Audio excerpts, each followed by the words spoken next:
5%, A3%, ad% D6%, AS% 94%, B4%, BA% 90。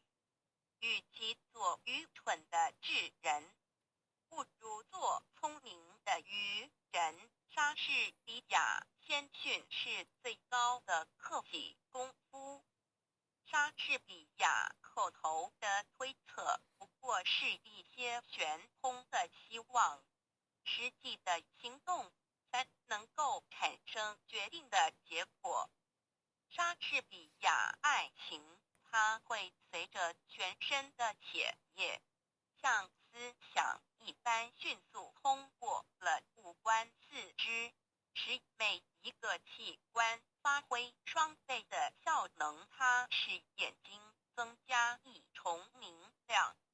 恋人眼中的光芒可以使猛鹰炫目。恋人的耳朵听得出最为气的声音，任何鬼祟的奸谋都逃不过他的知觉。恋人的感觉比带壳蜗牛的触角还要微妙灵敏。恋人的舌头是善于辨味的。巴丘斯希腊酒神显得迟钝。莎士比亚一个